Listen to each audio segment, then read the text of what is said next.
le miracle. Tu pourras dire, j'étais longtemps dans la pauvreté, mais je peux dire aujourd'hui, je suis un homme riche, je suis une femme riche, je suis un homme, une femme fortifiée en Jésus-Christ. Et tes enfants pourront recevoir cet héritage. Amen. Jésus. Alléluia. Alléluia. Je t'invite maintenant à ouvrir ton cœur. Je sais que ton cœur est déjà ouvert. Dieu a favorisé cela à travers ces chants qui ont glorifié le nom de Jésus. Le Seigneur est fidèle. Est-ce que tu es encore là? Je t'invite encore à prier avec moi. Dis-lui, si tu es là, Jésus, ou bien si tu existes, je veux t'entendre. Que mon âme puisse t'entendre, que mon esprit. C'est comme ça que Dieu t'a créé. Corps, âme, esprit. Tu n'es pas que doué de l'intelligence, intellectuellement. Non. Mais Dieu aussi t'a donné des capacités spirituelles. Mais il veut ranimer ce matin la flamme. Te permettre de comprendre les choses spirituelles. Car l'homme intellectuel ne peut pas comprendre. C'est vrai que c'est Dieu qui a donné l'intelligence. Mais il y a ceux qui marchent que par leur intelligence. Mais avec Dieu, on ne peut que voir les choses spirituelles par l'Esprit de Dieu. Par une nouvelle naissance. Alors je t'invite ce matin.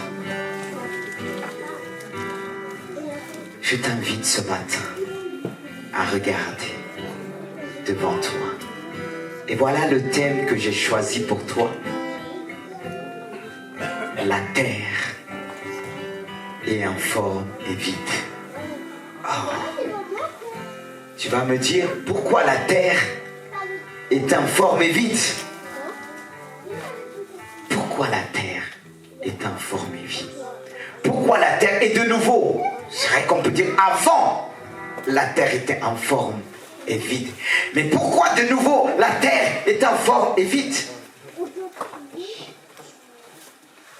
Pourquoi il n'y a plus de forme?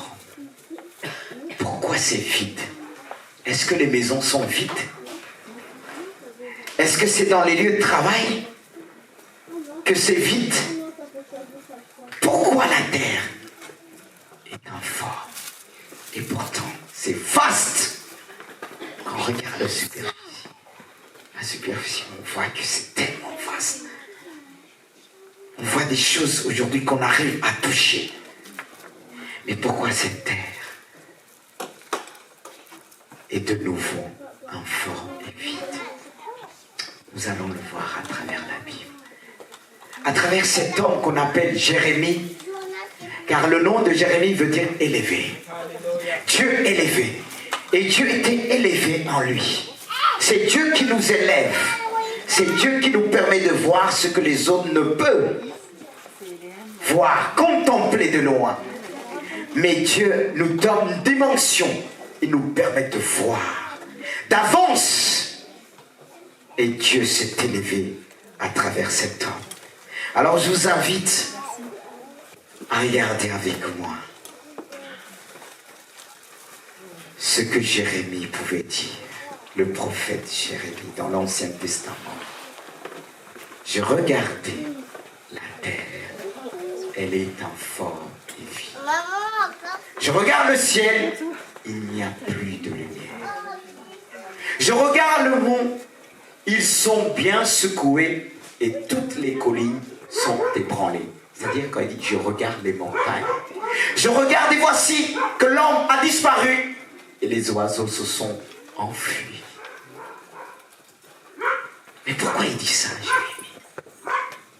Car nous savons une chose, cette vision que Jérémie a eue de l'extrême dévastation qui va fondre sur la terre. Elle a vu les choses d'avance. sur son peuple. C'est vrai qu'il s'adressait d'abord au peuple d'Israël. Et nous pouvons aussi prendre ce passage pour nous. Et imaginer que l'univers entier a été ravagé, rendu informe, comme c'était le cas au commencement, avant que Dieu ne commence à former le monde. Parce que quand on voit au commencement, Dieu a vu la terre est informe et vide. Il a commencé à créer par sa parole. Parce que Dieu n'aime pas tout ce qui est vide. Dieu n'aime pas tout ce qui n'a pas de forme. Est-ce que vous aimez le vide? Est-ce que vous aimez voir quelque chose qui n'a pas de forme? Et Dieu, au commencement, a pris le temps. Il a parlé. Il a parlé par sa parole. Il a tout créé par sa parole. Car beaucoup ont l'habitude de dire, mais comment le monde s'est créé? Le monde ne s'est pas créé tout seul. Car si vous regardez au commencement de la Bible, vous verrez comment Dieu a vu le vide. Dieu ne pouvait pas laisser le vide. Parce que Dieu est rempli d'amour. Dieu est rempli de sagesse. Sa parole est remplie de sagesse. C'est pourquoi Jérémie va dire 3 fois. Je regardais la terre. Je regarde la terre aujourd'hui. Et j'ai vu, comme il vient de dire, je regarde la terre, elle est informe et vide. Je regarde le ciel, il n'y a plus de lumière. Vous voyez, quand on regarde la terre, on peut très vite se décourager. Mais qu'est-ce qui peut nous encourager d'un coup? Comme disait le psalmiste, d'où me viendra le secours? Le secours viendra des cieux. C'est-à-dire quand il contemplait les cieux, ça pouvait l'encourager. Car quand je regarde les cieux, je vois la lumière qui m'éclaire.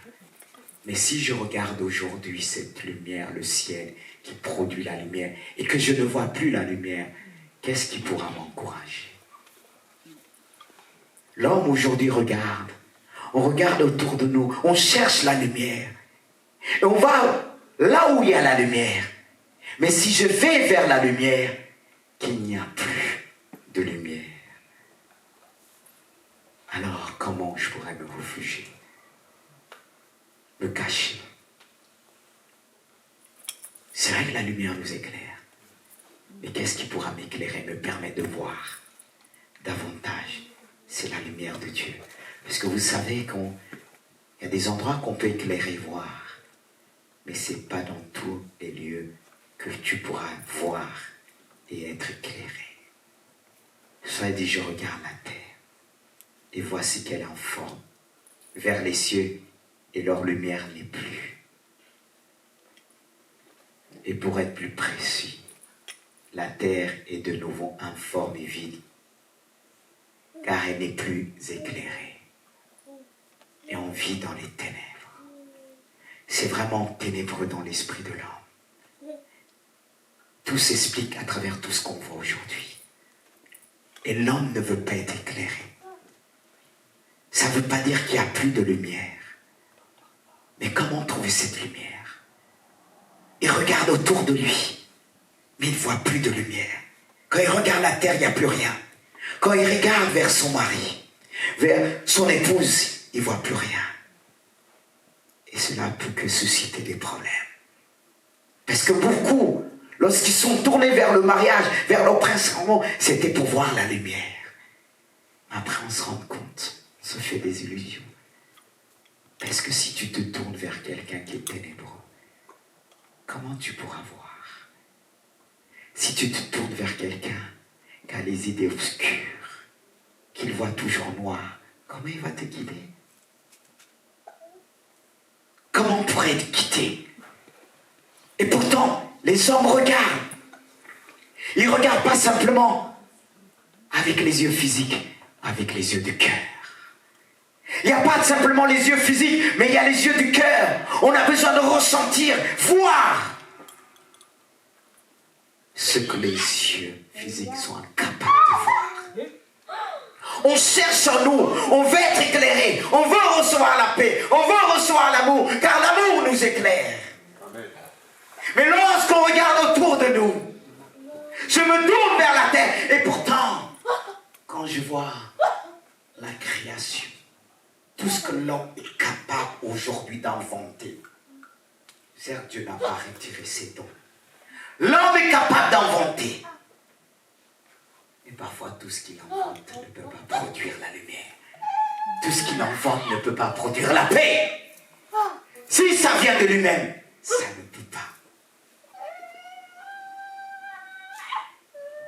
C'est pourquoi aujourd'hui, les hommes cherchent, ils regardent, ils cherchent du regard. Vous savez, parfois, vous pouvez être observé sans savoir que vous êtes observé. Les gens vous regardent. Qu'est-ce que vous véhiculez en vous? Qu'est-ce que vous transportez en vous? Les gens cherchent. Et toujours dans les lieux de travail, quand quelqu'un arrive pour la première fois, on se pose des tas de questions. On cherche. Est-ce que ça va apporter un plus? Est-ce que ça va m'apporter la lumière? Quand on vient de naissance dans une famille, est-ce que ça va nous rapprocher? Et on regarde. On regarde. À terre. Il dit encore une deuxième fois, je regarde les monts, oh les montagnes, ils sont secoués. Et toutes les collines sont ébranlées. Les paroles sont fortes. Ça nous décourage quand on voit les choses autour de nous, ils sont ébranlés. Secoués. Le monde est secoué. Car qui peut secouer une montagne? Quand on part de la montagne, ça part de la solidité. Quelque chose qui est solide. Même aujourd'hui, ce qu'on appelle solide, tout ce qu'on appelle réconfort, stabilité, il n'y a plus de stabilité. Quand on voit ce qui se passe, le monde a peur.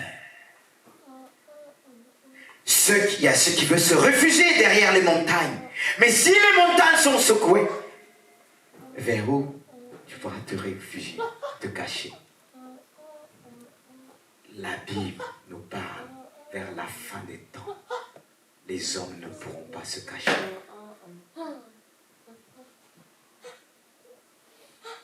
Tout sera renversé. Et tout ça nous annonce le retour de Jésus. Amen. Es-tu prêt? Vous savez, souvent les gens disent Dieu n'existe pas. Et arrêtons.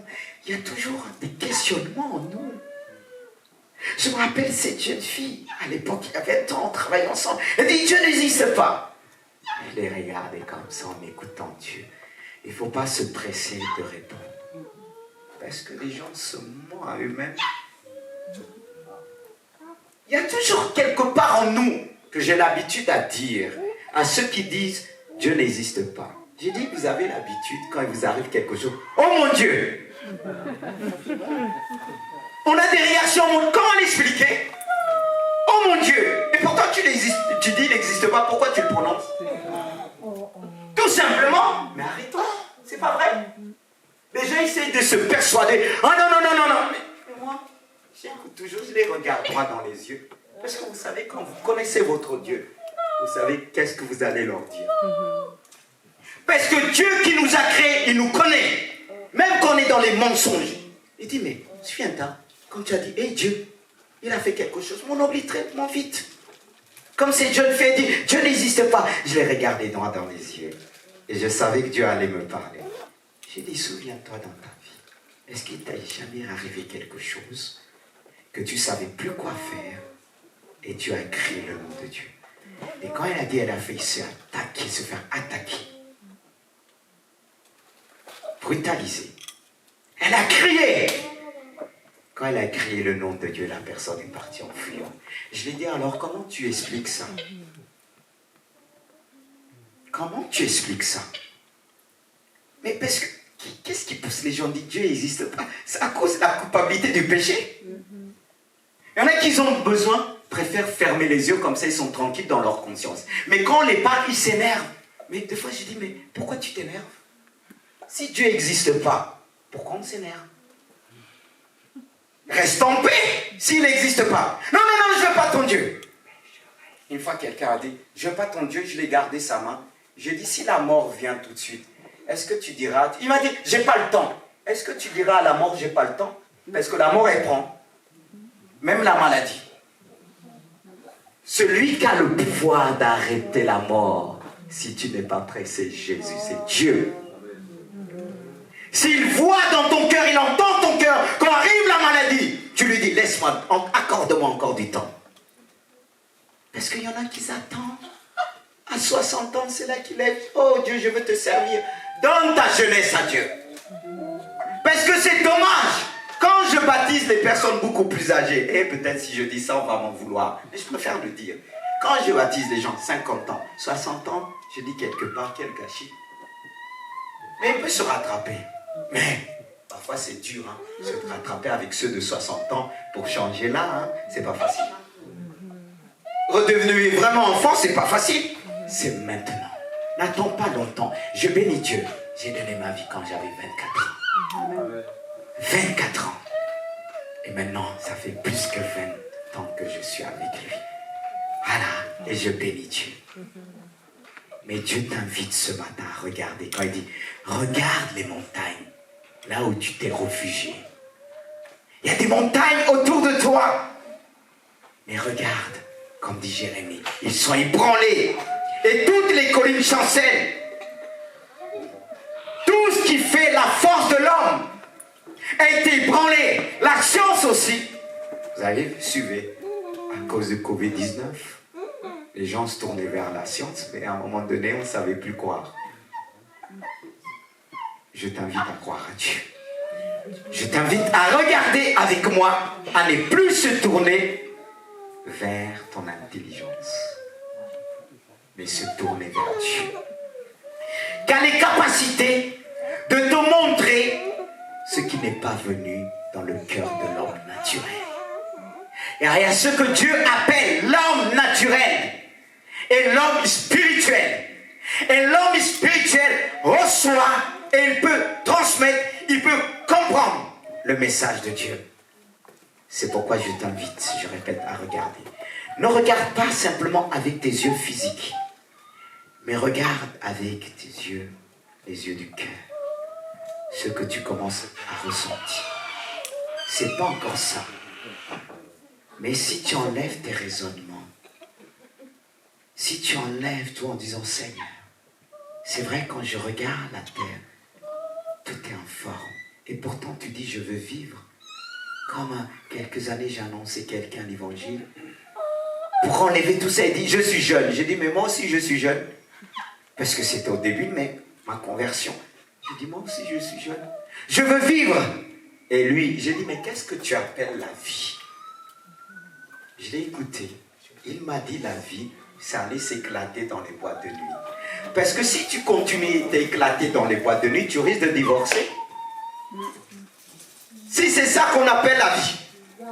Mais pour ceux qui ont connu les boîtes de nuit, soyons honnêtes. La musique là qui tape dans la tête, la musique te pousse à flirter. Hein les jeunes? Ça travaille ton esprit, ça travaille ton corps. Mais ça c'est dangereux. Ça réveille certaines choses. Quelqu'un que tu ne connais pas, excusez-moi, quelqu'un qu'on n'a jamais connu, vous allez, un seul jour, vous allez danser, être proche d'une manière, mais c'est que les boîtes de nuit qui peuvent faire ça. C'est pas la folie. Mais je le dis aujourd'hui, mais j'étais à fond dedans. Avant 17 ans même. Je ne dis pas ça devant mes enfants, parce que vous savez qu'après eux, ils vous disent « Mais papa, t'as fait ça aussi. » Vous savez qu'il y a des choses que je ne dirai jamais à mes enfants. On connaît comment les enfants fonctionnent. On a envie de parler, mais il y a des choses que vous ne dites pas aux enfants. Parce que quand vous allez reprendre, il dit « Papa aussi, je veux connaître, n'est-ce pas? C'est ça qui t'a donné la sagesse. C'est pas ça qui m'a donné la sagesse. » Parce que parfois, on dit, ceux qui fument, ils vont dire « Mais tu ne peux pas comprendre. Est-ce que tu as déjà fumé? Mais est-ce que tu as besoin de fumer pour comprendre? On voit les gens par terre. La drogue, on voit les gens par terre. Ce que ça fait, on n'a pas besoin de prendre pour comprendre. Il y a des choses qu'on n'a pas besoin de prendre. Bien aimé. Quand on dit la vie, comme je disais la vie, c'est ça que tu appelles la vie. La vie, c'est de libérer de la cigarette, de l'alcool, des vices. là je pourrais dire je suis un homme libre. Amen. Parce que je suis libéré du péché. Et encore comme un collègue dit, ouais, à l'époque je fais ce que je veux. Il dit, j'admets pas quelqu'un qui n'est pas de la France. Il dit, ben je suis français plus que toi. Hein? Il y a des coins au quartier que je vais, mais toi tu n'oserais même pas aller. Et il s'est énervé. Je lui ai dit, il y a des quartiers, et ma couleur me permet d'aller dans tous les quartiers. Excusez-moi, j'essaye pas de provoquer qui que ce soit, mais comme il m'a dit ça, ben je l'ai provoqué un petit peu. Pour faire ressortir ce qui n'est pas bon en lui. Et je lui ai dit, je vais te dire une chose. Tu dis que tu es libre. Il m'a dit, il est libre. Regarde, tu fumes pas que la cigarette et tu as envie de laisser. Mais tu n'arrives pas, tu n'es pas libre. Mais moi, je ne prends pas tout ça. Je suis un homme libre. Parce que si on prend toutes ces choses, ça travaille les neurones. Ça bloque. Même la cigarette, hein. Oh, ça fâche certains ici. Mais peu importe. Si ça te fâche, je vais encore mettre le clou. J'ai enfoncé. C'est ça qu'on dit. Le clou, je ne sais pas quoi. Amen. Heureusement, les épouses sont là. Est-ce que je peux enfoncer? Ouais. Parce qu'on dit que ce n'est pas la drogue forte, tout ça. Mais quand le paquet dit ça tue, et tu prends quand même. Mais franchement, est-ce qu'on n'est pas malade là? Parfois, il faut provoquer. J'espère que tu vas revenir ici. Reviens. Je vais m'adoucir après. Je vais m'adoucir un petit peu. T'inquiète pas. J'ai l'amour de Dieu dans mon cœur. Hein. Je vais m'adoucir. Amen. Il faut taper fort après. Arriver avec le vaccin du Saint-Esprit. Alléluia. Amen. Gloire à Dieu. Amen. Je peux prêcher? Amen. Mais toi-même, tu le sais, même c'est marqué ça. Pourquoi moi je ne vais pas le dire? Mais quand tu prends le paquet, tu fermes les yeux. Ouvre tes yeux. Je prêche que tu puisses ouvrir tes yeux. Tu n'as pas le droit. C'est Dieu qui t'a créé. Amen. Au lieu de regarder avec ton cœur, chercher l'amour de Dieu, toi tu regardes la mort. Il n'y a plus de forme à l'intérieur. Dieu veut commencer à donner de la forme. C'est vide. Et en donnant la forme, il veut te purifier. Alléluia. Il veut purifier ton corps. Pas simplement ton esprit. Dieu nous a créés en 3 parties. Si tu détruis ton corps, comment ton esprit va recevoir? C'est pas que la drogue. Pour moi, c'est aussi la drogue. Une fois j'ai prêché, je disais, mais il y en a qui attendent, Seigneur, délivre-moi. J'ai dit, rentre chez toi, tu jettes ta bouteille d'alcool que tu as cachée. Je ne dis pas qu'il ne faut pas prendre du vin. Parce que c'est peu que si vous m'invitez, vous allez cacher tout. C'est vrai que chez moi, j'avais mis ça. Un jour, mon oncle est arrivé. Il n'y avait pas. Il me dit, mais comment tu peux faire ça? C'est pas parce que tu bois pas, tu mets rien. J'ai dit, t'inquiète pas, tonton, prochaine fois, tu auras ta bouteille de vin. Quand j'ai dit bouteille de vin, c'est pas tout le vin. Hein. Parce que s'il veut vider le verre, j'ai dit, hey, tonton, tu es gentil, mais je te laisserai pas faire. Ah oui, il faut faire attention. Mais après, comment on peut voir la terre, même s'il y a encore quelques formes, parce qu'il y a encore l'église, comment on va voir là où il y a la forme, là où c'est rempli? Parce que pour nous, pour beaucoup, tout le monde est pareil. Regardez ceux qui se disent, tous les pasteurs sont pareils. Mais est-ce que tu les as tous approchés? Moi, je pourrais dire, tout le monde est mauvais. Non, c'est pas vrai. Quand nous disons, ils sont tous pareils. Il y a combien de pasteurs dans le monde? Est-ce qu'on les a tous approchés? C'est vrai qu'en les pillait, il y a des vrais et des faux. Tout à l'heure, on va le faire. Mais pour beaucoup, il ne faut pas le faire. Mais qu'est-ce qui se passe dans les associations? Ça tourne. Il faut contribuer. Mais quand on doit parler pour l'église, il faut que ça soit vide. Mais on a besoin de contribuer pour donner la forme. Pour acheter ce qu'il faut pour l'évangile. Mais pourquoi on se bloque? Parce que le cœur est vide. Il n'y a plus rien. Il n'y a plus de raisonnement. Et on croit qu'on est intelligent. Mais Dieu te dit, regarde. Regarde ce qui faisait ta force, ébranlée, secouée. C'est pour ça que Jérémie met l'accent 3 fois. Et enfin, il dit, regarde encore. Il dit, je regarde, et voici que l'homme n'est plus. À la fin, il dit, l'homme n'est plus. Parce qu'aujourd'hui, il y a beaucoup même des femmes qui disent, où trouver le véritable homme? C'est pas ce que les femmes se disent? Et soyez honnêtes là. Entre nous. Entre nous. Mais eux aussi, vous aussi, quand vous prenez votre mari au début, vous prenez la position de la maman. Tout faire. Après, tu l'habitues, plus tard, tu dis, ah, je fais tout. Si tu as fait, oh non, ne touche rien au début, un jour tu reviens, tu dis, aide-moi, faire la vaisselle, fais ceci. Mais mes frères, faites la vaisselle. Hein. Et là, vous arrivez, oh chérie, là, chérie, elle travaille avec toi. On arrête. Vous savez, on nous en dit, en Afrique, c'est pas tout apprendre. Moi, heureusement, mon père n'était pas parfait. Mon père faisait la cuisine, faisait le ménage. On fait ensemble. Même quand je suis fatigué, je me lève pour l'aider. Elle m'aide aussi. Et où le problème? Est-ce que c'est à cause de ça qu'on va dire je ne suis pas un homme? Ah, mes frères africains, là, les Antilles. C'est à vous que je m'adresse. Hein. Et tu dis, t'as vu? Regarde dans ta vie, c'est vide. Donne la forme à ta vie. Aide. Ça va donner la forme à ton épouse. Quand elle va te regarder, elle va voir la bénédiction de Dieu. Amen. Mais on est là, on dit non. Oh. Ça, il y a des problèmes dans le foyer. Vous savez que si, même si on n'arrive pas à s'entendre, mais si on s'aide dans la cuisine, dans tout ça, ça apaise beaucoup de choses. Parce que la femme va dire, mais il ne me comprend pas, mais il m'aide quand même. C'est vrai. Ils vont dire, mais je comprends. Il ne me comprend pas. Mais on ne peut pas se comprendre dans tout. Donc, on est différents. Mais on doit se compléter. Mais si on s'aide, quand il va dire, oh, il m'énerve, ah, quelque chose va dire, ah, mais c'est vrai, il m'aide quand même. Ça va apaiser les choses. Mais, vous ne comprenez pas, et tu n'aides pas, ça c'est la catastrophe. C'est la catastrophe. Mes frères, même quand on est fatigué, il faut que tout le monde, toi tu viens, tu dis, je suis fatigué. Est-ce qu'elle n'est pas fatiguée? Mais parce que vous savez, garder les enfants, c'est pas facile. C'est pas facile, c'est un grand travail. Parce qu'au moins, c'est jour et nuit, continuellement. La femme, si elle est à la maison, et surtout s'il y a des difficultés au niveau des enfants, elle ne va pas arrêter de travailler. Et toi, tu arrives, tu dis, il est où mon repas? C'est un restaurant?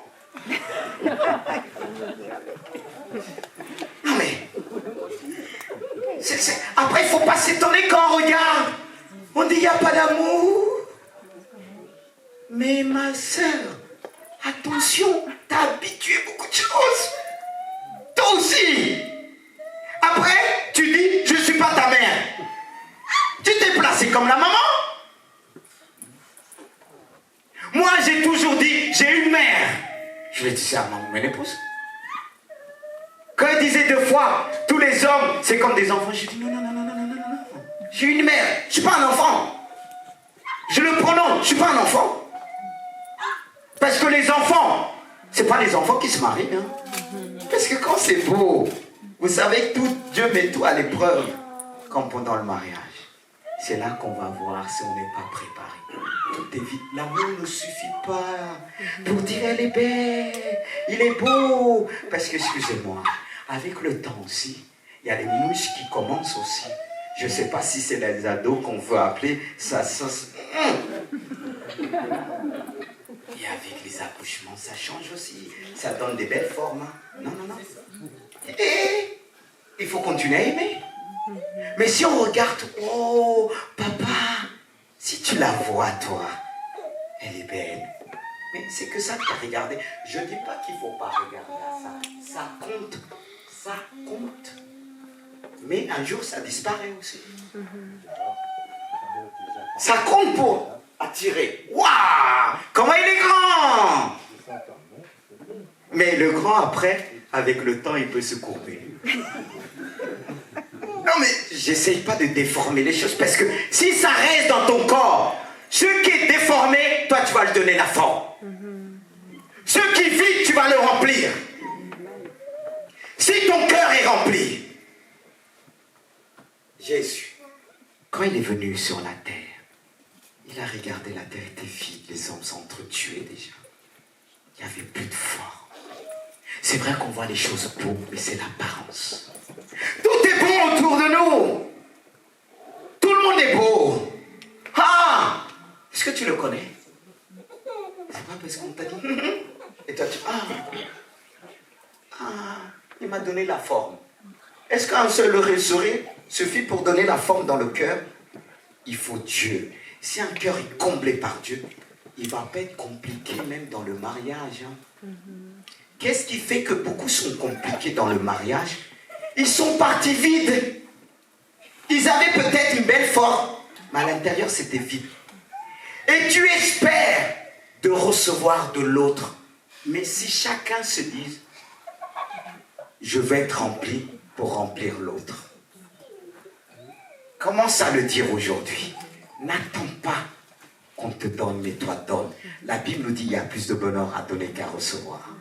C'est ce qui fausse le mariage aujourd'hui. Parce que beaucoup sont partis le cœur vide. La forme était là. Waouh! Surtout le jour du mariage, quelle belle robe. Quel beau costume. Ah, comment ils sont beaux! Mais vous devez être beau jusqu'à la fin. Amen. Si votre cœur est rempli, c'est pourquoi Dieu, en Jésus-Christ, il nous invite à regarder. Car quand il regarde l'homme, l'homme n'est plus. C'est pourquoi Dieu a envoyé un homme. Cet homme qu'on appelle Jésus, Dieu a tout trouvé en lui. Il a trouvé un homme parfait. Jésus était parfaitement Dieu et parfaitement homme. Et Dieu l'a envoyé pour racheter les hommes, pour donner la forme à la création, pour donner la forme dans les cœurs, pour donner la forme, remplir les cœurs qui étaient vides à cause du péché. C'est pourquoi Jésus t'invite. Tu ne vas pas me dire ce matin que tu es rempli d'amour. Tu ne vas pas me dire que tu es rempli de paix. Tu ne vas pas me dire que tu es capable de pardonner l'impardonnable. On a craché sur Jésus. On l'a rejeté. Mais le cœur de cet homme était rempli de l'amour de Dieu. Et on ne pouvait pas le détruire.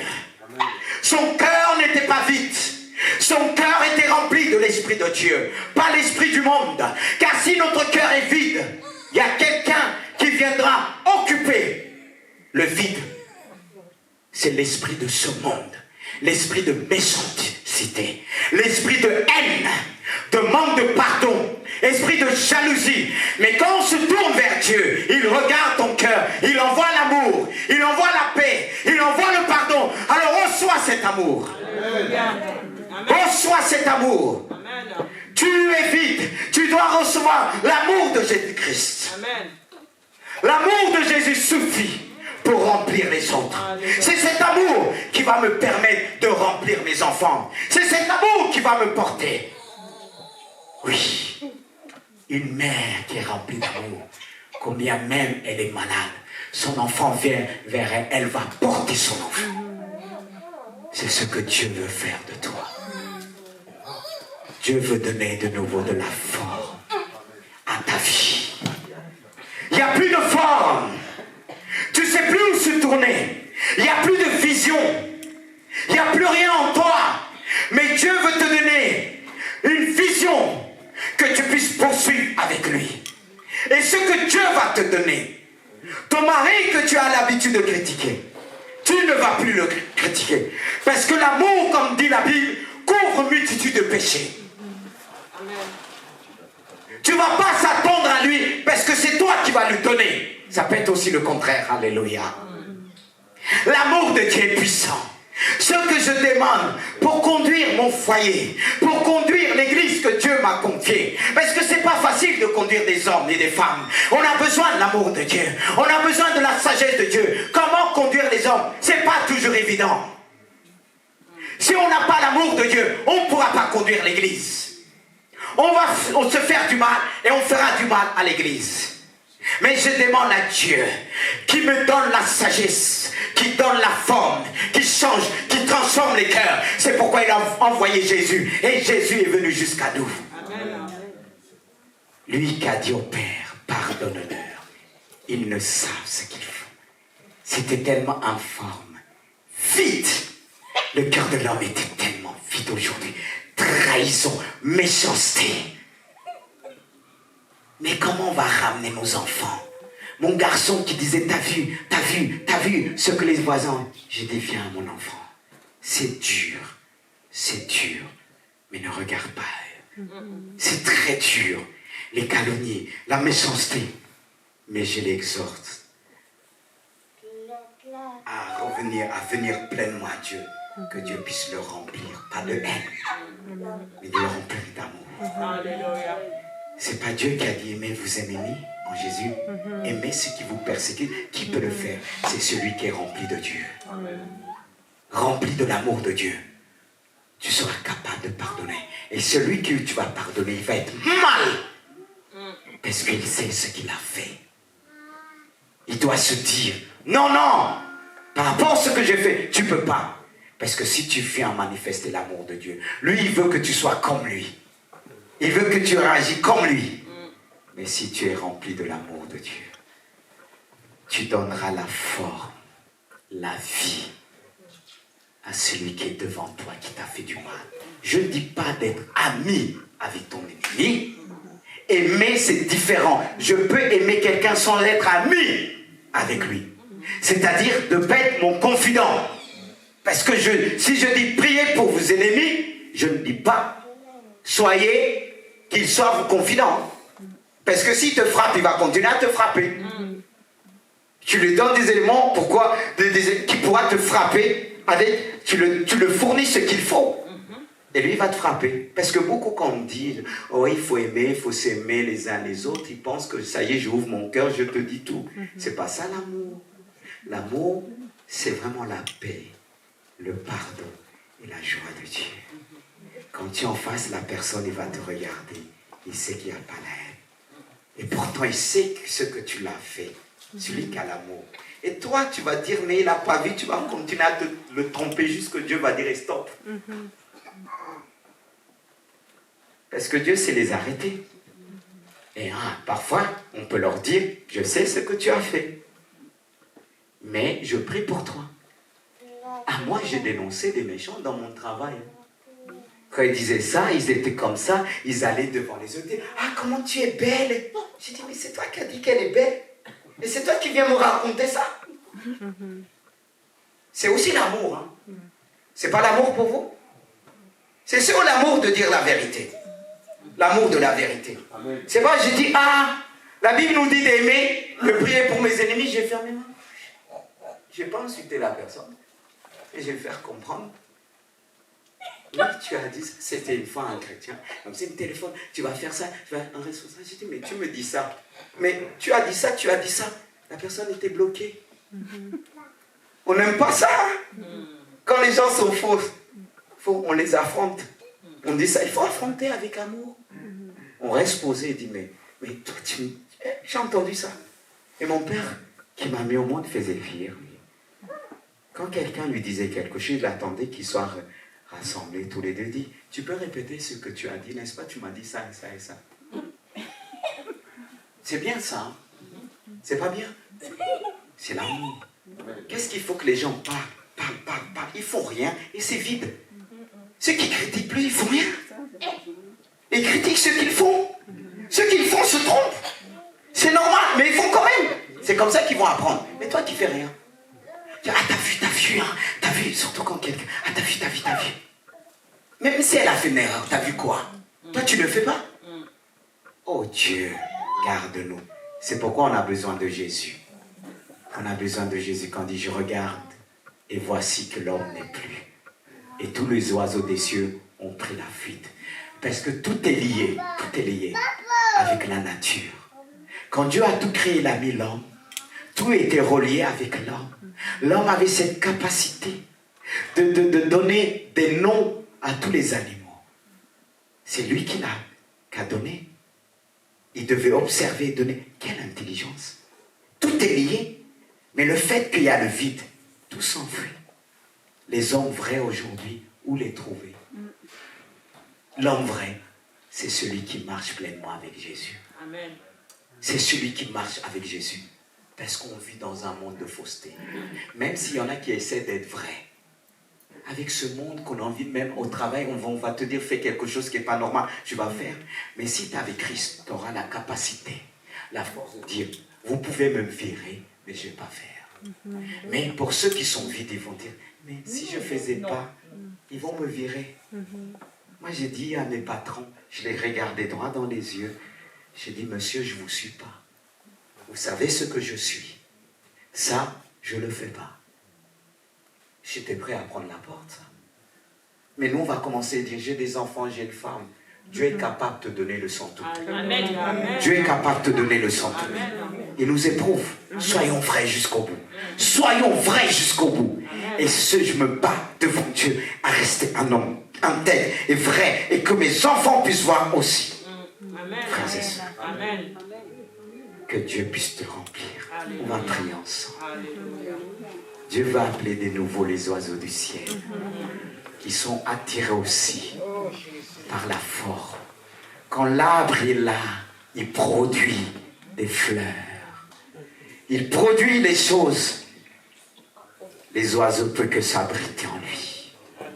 Et les oiseaux viennent s'abriter. Là, ils vont trouver la vie. Et si tu es rempli de Dieu, Dieu t'accordera la grâce. Je vais appeler le chanteur, le musicien. J'ai besoin d'eux comme le prophète Élie disait, joue, joue, joue. Plus on joue, Dieu remplit notre esprit.